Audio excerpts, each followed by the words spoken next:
Oke, bismillahirrahmanirrahim. Assalamualaikum warahmatullahi wabarakatuh. Ketemu lagi dengan Matese, kita akan membahas tentang dinamika proses. Oke, teman-teman, jadi untuk dinamika proses kita menggunakan referensi utama yaitu Smith dan Coripio. Yang ini itu terutama digunakan oleh Pak Adit ya di Teknik Kimia UPN. Oke, di sini kita akan membahas overview terutama karena masih pertama banget. Jadi secara umum nanti kita akan ada ini mungkin hari pertama saja, kemudian nanti ada matematika untuk analisis sistem dinamik, ada operasi bilangan kompleks, kemudian Laplace tentu saja karena kita nanti time dependence, sehingga Laplace ini digunakan dimana kita sudah pelajari di matematika 3. Oke, matematika 3 ini di semester 3 kemarin, sedangkan ini di Inpro semester 4. Kemudian nanti ada linearisasi dan ada sistem order 1. Jadi ini materinya itu khusus untuk sebelum UTS. Ya, ini before UTS. Gitu. Jadi setelah UTS nanti mungkin ada order 2, kemudian ada penggunaan ini ya. Jadi ini adalah contoh salah satu software yang namanya adalah Xcos atau dari Scilab ya. Nanti teman-teman disarankan untuk mendownload terutama untuk versi yang 6,10 karena di sini dia lebih stabil. Kalau yang baru itu katanya banyak bugnya, jadi teman-teman bisa coba untuk download terlebih dahulu. Oke, ini secara umum untuk sebelum UTS, sedangkan nanti ketika setelah UTS atau secara keseluruhan ya, secara keseluruhan nanti kita akan belajar mengenai dinamika proses. Itu adalah sebuah proses dengan time dependence ya, dengan variabel yang satunya terikat atau apa, variabel tidak terikat atau variabel bebasnya itu adalah time. Jadi kalau misalkan y sama dengan fx, ini kan ini bagian yang terikat ya, ini variabel terikat, sedangkan variabel x ini adalah variabel bebasnya, dan ini biasanya waktu, makanya dia bisa dalam bentuk waktu. Jadi dinamika proses itu adalah proses di industri ya, terutama kita bahas tentang teknik kimia di industri gitu ya, yang mana dia bergantung dengan waktu gitu. Nanti kita akan belajar juga mengenai loop terbuka atau steady state unsteady ya, steady state ya. Loop terbuka. Kemudian nanti kita belajar juga misalkan nanti dalam sebuah tangki ya, tangki ada in-nya, ada out-nya. Itu in dan out itu bisa saja tidak stabil, tidak stagnan. Misal in dan out itu terlihat nanti dari tanknya itu levelnya di ketinggian 2 meter terus gitu misal, itu hampir tidak mungkin gitu. Jadi pasti berubah naik dan juga berubah turun. Jadi naik dan turunnya itu kita pelajari di dinamika proses. Nanti ada jenis-jenis input, misalkan inputnya itu ada step, kemudian rem, terus pulse ya. Nanti ini jenis-jenis jenis-jenis dari input dan outputnya. Misal kalau pulse itu gini ya, kalau rem itu kayak gimana, nanti step itu kayak gimana, nanti ada grafiknya. Nah, pulse terus ada impulse berarti, kemudian ada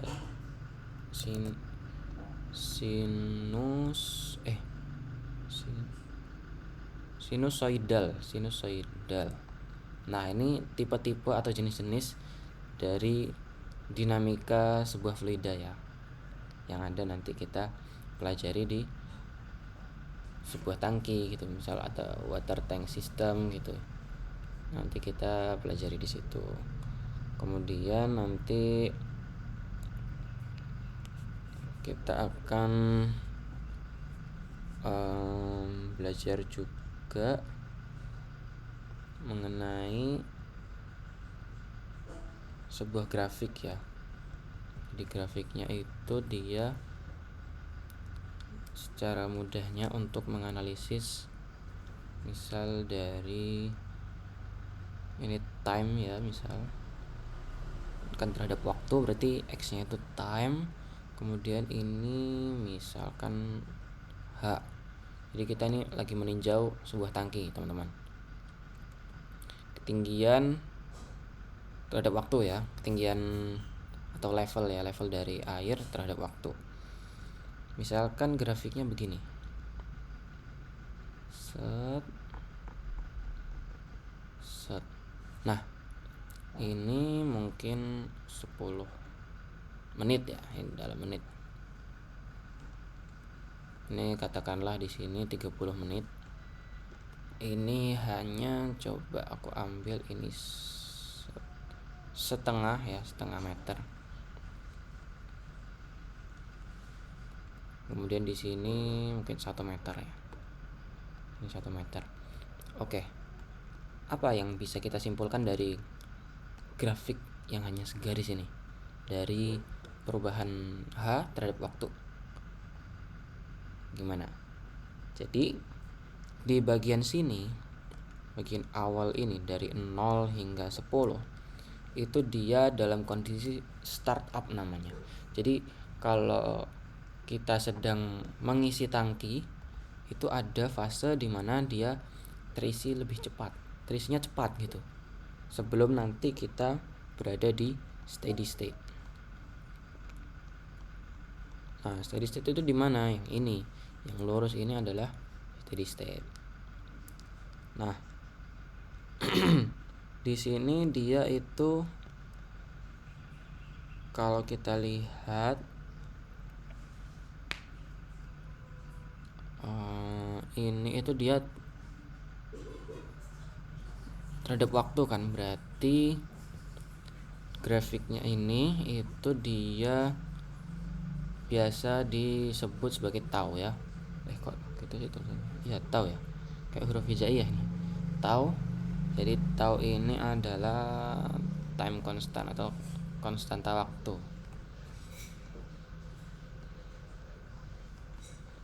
Nah gitu. Gimana kalau misalkan grafiknya gini, lurus habis itu turun. Nah, apa yang berbeda dari kedua ini? Mana yang terisinya lebih cepat? Kira-kira yang mana? Tentu saja yang nomor 1 ya teman-teman, karena kalau dilihat dari grafik terhadap waktu itu di sini 10 menit. Jadi dia 10 menit itu waktu ketinggiannya sudah setengah meter, sudah meningkat setengah meter. Sedangkan dia ini harusnya garisnya sama ya, 0,5 ini mungkin ini di 0,7. Berarti dia artinya dia lebih lambat untuk mengisinya, dan juga ketinggiannya juga sedikit. Jadi dia rate inputnya pasti dikit, lebih dikit daripada yang satu. Ini 1, ini 2 gitu teman-teman. Kemudian nah, khususnya di bagian ini, bagian startup ini, itu bisa kita tinjau juga dalam sebuah grafik seperti ini.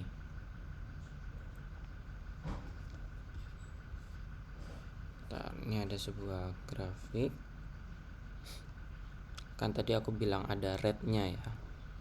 Misal rate-nya itu dalam satuan liter per second ya. Liter per second. Jadi ini kan ada input sama outputnya. Misalkan dalam satu garis ini dia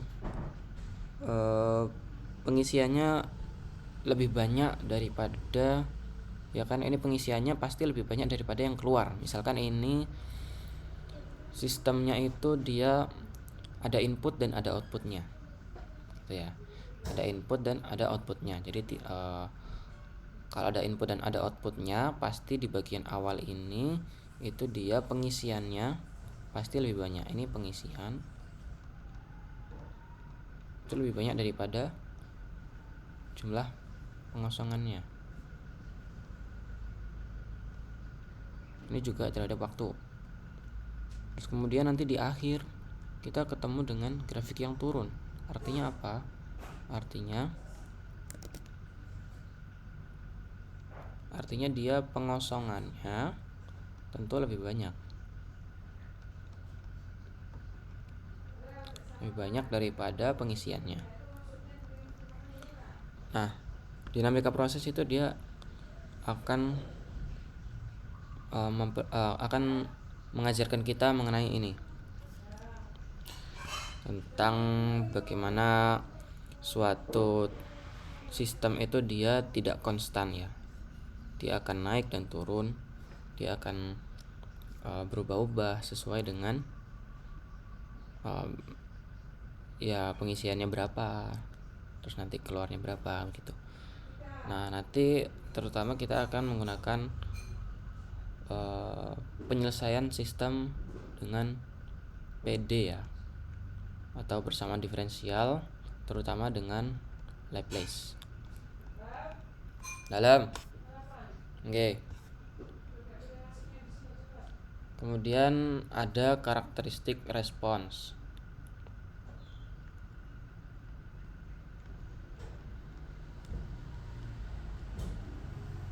Nah, ini yang akan menjadi dasar kita terutama di awal-awal materi ini ya, teman-teman.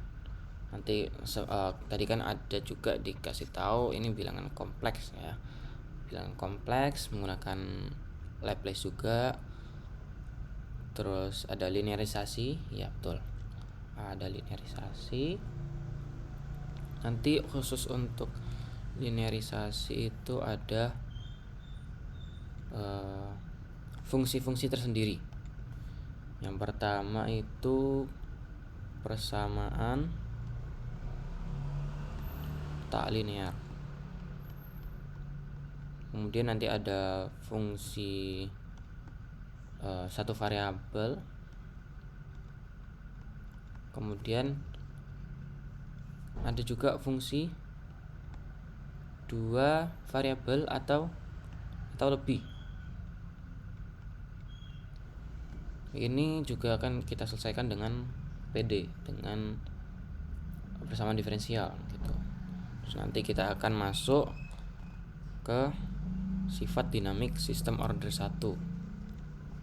Ya, setelah ini selesai, nanti kita akan masuk ke permodelan dan dinamika proses sistem order 1.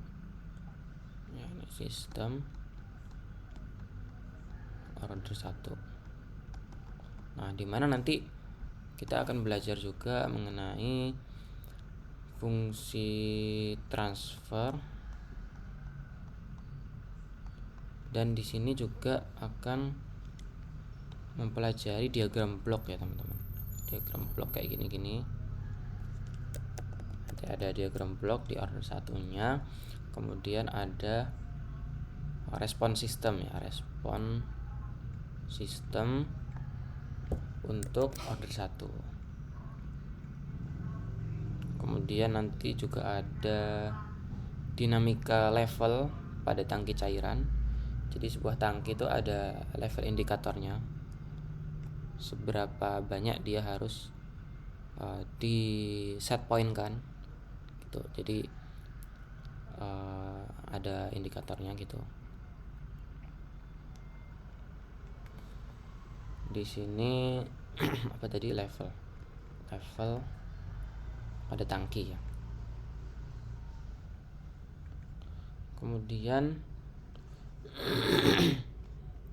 kalau di RPS itu dia ada namanya level juga, tapi pada pure kapasitif. Nah, ini yang akan kita pelajari nanti ya, karena saya juga belum pelajari itu. Kemudian nanti ada dinamika komposisi pada tangki pencampur. Jadi dia tangkinya ada alat untuk menghomogenisasi. Misalkan ada baling-balingnya, ada baling-baling, ada apa tuh namanya pencampurnya gitu ya. Kemudian yang terakhir sebelum nanti UTS itu ada dinamika suhu pada pemanas tangki dan dia berpengaduk. Nah, ini adalah list dari materi. Ini adalah list dari materi yang akan kita pelajari sebelum nanti kita akan membantai di UTS, teman-teman. Kemudian nanti setelah UTS baru kita nanti akan belajar sistem order 2. Karena ini order 1 sudah selesai, nanti kita akan lanjut ke order 2 di mana nanti kita mulai bisa menggunakan simulasi dari Xcos di Scilab, dan nanti kita bisa bikin macam-macam bentuk diagram dan plot. Nanti ada namanya Nyquist plot. Kemudian nanti kita buat diagram namanya Bode diagram. Dan ini nanti yang akan diujikan di UAS, teman-teman. Nah, ini mungkin sedikit saja ya, sedikit yang bisa saya sampaikan dari introduction dinamika proses. Kurang lebihnya saya mohon maaf. Apabila ada pertanyaan boleh bertanya di kolom komentar dan juga bisa sampaikan langsung ke anggota Matese. Sekian, terima kasih. Wassalamualaikum warahmatullahi wabarakatuh.